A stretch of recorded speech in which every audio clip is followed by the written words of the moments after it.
अस्सलाम वालेकुम। तो निमोनिया में हमारी नेक्स्ट टाइप है पॉलीसिस्टिक जेरोसी या पॉलीसिस्टिक कार्नियाई निमोनिया, जिसको हम पीसीपी या पीजेपी भी कहते हैं, या in simple term immuno compromise pneumonia कहते हैं। नाम से जाहिर है कि इम्यूनो कॉम्प्रोमाइज से मतलब वो वाले पेशेंट जिसमें इम्यूनिटी जो है ड्रॉप है, मतलब इम्यूनिटी कम है। वो किसी भी वजह से हो सकती है, HIV एड्स की वजह से हो सकती है, इम्यूनो डिप्रेसेस ड्रग की वजह से हो सकता है, किसी भी कॉज की वजह से हो तो, और उस पर साथ में पेशेंट को क्या हो, सिम्टम्स हो निमोनिया के, तो ऐसे निमोनिया को हम पॉलीसिस्टिक जेरोसिस निमोनिया कहते हैं।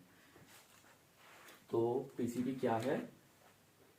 इम्यूनो डेफिशिएंसी है, मतलब वाइट ब्लड सेल की डेफिशिएंसी है। इम्यूनो डेफिशिएंसी है। अब इम्यूनो डेफिशिएंसी नॉर्मल हमारा, इम्यूनो डेफिशिएंसी में किस चीज डेफिशिएंसी, ये एक इंपॉर्टेंट चीज है। CD4 सेल्स होते हैं हमारी बॉडी में, ये टी लिम्फोसाइट हेल्पर सेल्स होते हैं। टी लिम्फोसाइट्स हेल्पर सेल्स होते हैं। इन सेल्स की डेफिशिएंसी की वजह से हम इसको पीसीपी कहेंगे। लेकिन कब? नॉर्मल इसका लेवल जो मिनिमम नॉर्मल लेवल है वो कितना है? वो 500 मिलीमीटर क्यूब है, क्यूबिक मिलीमीटर, मिलीमीटर क्यूब है। लेकिन अगर इनका लेवल ड्रॉप कर जाए बिलो 200 क्यूबिक मिलीमीटर, तो हम ऐसी कंडीशन में साथ निमोनिया के सिम्टम्स हो तो उसको पीसीपी कहते हैं। अब इसकी कॉजेज देख लेते हैं, कॉजेज क्या होंगी।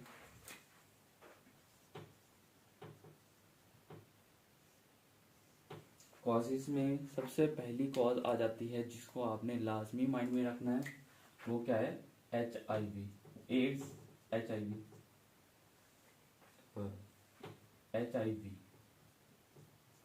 दूसरा, HIV के बाद जो आपने सोचना है वो वाले पेशेंट जिनको क्या हो, फंगल इन्फेक्शन हो। फंगल इन्फेक्शन में कौन सा आ सकता है? एस्परजिलस और कैंडिडा, कैंडिडियासिस या कैंडिडा का इन्फेक्शन हो, फंगल इन्फेक्शन हो। इसके अलावा आपने जो इंपॉर्टेंट याद रखना है वो क्या है? ये तो आपने क्लिनिकली याद रखना है, ये वो पेशेंट हैं जिनको निमोनिया के सिम्टम्स हो तो वो पीसीपी होता है। दूसरा आपने याद रखना है इसके अलावा नोकार्डिया, नोकार्डिया और माइकोबैक्टीरियम एवियम, इन दो का आपने स्पेशली याद रखना है एडिशनली, कि इन कंडीशन में अगर पेशेंट को क्या हो, निमोनिया हो, तो वो मे भी पीसीपी हो सकता है। अब इसके सिम्टम्स देख लेते हैं। सिम्टम्स दो चीज तो ये हो गई, इसके अलावा मेन चीज जो है वो एक सिम्टम है। वो सिम्टम क्या है वो भी बताता हूँ। सिम्टम्स क्या होंगे? वही सिम्टम्स होंगे। इन कंडीशंस के सिम्टम्स के अलावा पेशेंट को क्या होगा, निमोनिया के सिम्टम्स आएंगे। क्या होगा? चेस्ट पेन होगी, ड्राई कफ होगी, कफ ड्राई होगी, प्रोलंग नहीं होगी। इसके अलावा डिस्निया होगा पेशेंट को। लेकिन डिस्निया की एक पॉइंट है, इंपॉर्टेंट पॉइंट क्या याद रखना है? एक्सर्शनल डिस्निया है, मतलब पेशेंट जैसे ही नॉर्मल कंडीशन में होगा उसके सैचुरेशन लेवल नॉर्मल है, लेकिन वो जैसे ही कोई वर्कआउट करेगा, कोई काम करेगा, नॉर्मल डेली लाइफ का काम करेगा, उसका सैचुरेशन लेवल ड्रॉप कर जाएगा। नॉर्मल रेस्टिंग कंडीशन में उसका सैचुरेशन लेवल नॉर्मल होगा, नॉर्मल सैचुरेशन लेवल होगा। लेकिन at exertion at work, at exertion कोई भी काम करते हुए उसकी सैचुरेशन लेवल ड्रॉप कर जाए। सिर्फ एक पॉइंट ये याद रख लें, पेशेंट निमोनिया का है और उसकी सैचुरेशन ड्रॉप करती है जैसे वो कोई काम करता है। जैसे रेस्टिंग कंडीशन में आ जाएगा, रेस्टिंग कंडीशन में उसकी सैचुरेशन लेवल नॉर्मल हो जाएगी। ये एक पॉइंट आपका क्लिनिकल हो या आपका एग्जाम पॉइंट ऑफ व्यू हो, दोनों में पीसीपी को क्या करेगा, डायग्नोस करवाएगा। बाकी सारे सिम्टम्स वही होंगे। फीवर होगा पेशेंट को, मलेज होगा, और वही सिम्टम्स जो उसके अंडरलाइन कॉज के होंगे। इन्वेस्टिगेशन देख लेते हैं।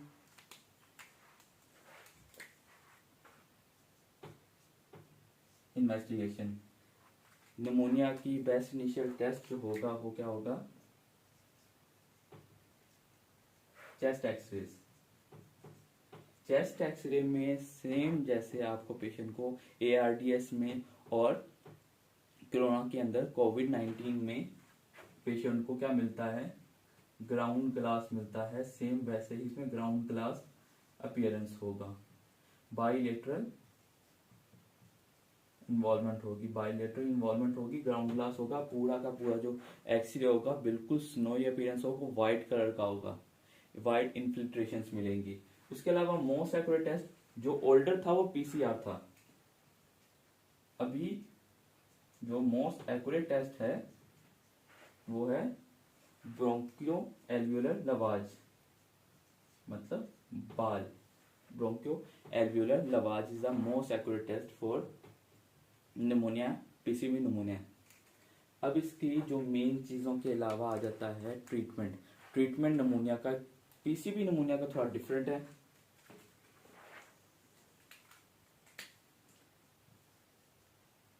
PCV निमोनिया के अंदर आपको अगर ड्रग ऑफ चॉइस पूछी जाए तो वो है drug of choice,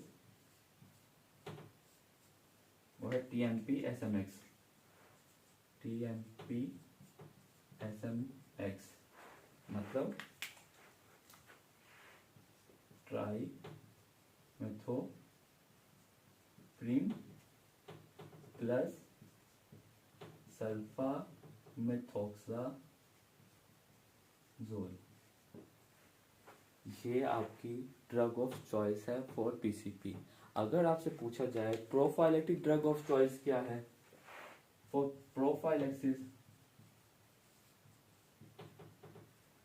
same drug is the drug of choice for prophylaxis.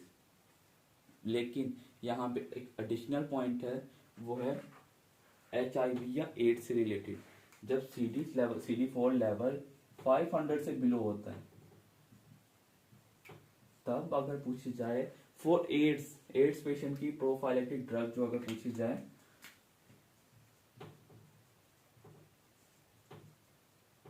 Prophylactic drug वो है अजिथ्रोमाइसिन।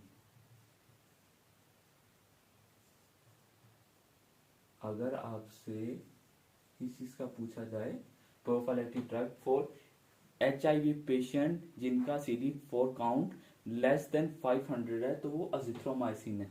लेकिन अगर CD4 cell count less than 200 है, साथ में PCP निमोनिया है, तो PCP निमोनिया तो उसकी प्रोफाइलेक्टिक ड्रग क्या है, TMP SMX मतलब ट्राइमेथोप्रिम सल्फामेथोक्साजोल।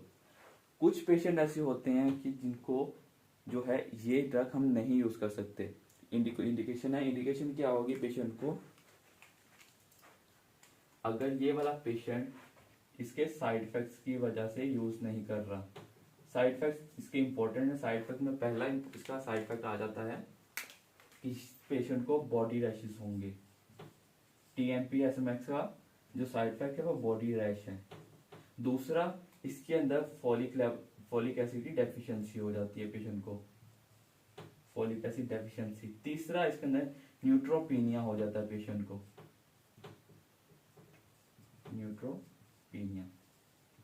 तो इन साइड इफेक्ट्स की वजह से पेशेंट को अगर कॉन्ट्रा इंडिकेशन हो किसी चीज की TMP SMX, फिर हम कौन सी ड्रग यूज करेंगे, तो हम यूज करेंगे डेप्सन, which is also the drug of choice for Depson. Depson is the drug of choice of leprosy. Depson plus TMP, trimethoprim.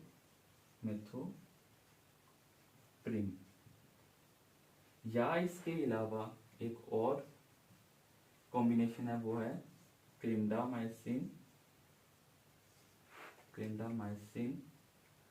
Plus SMX, sulpha मेथोक्साजोल।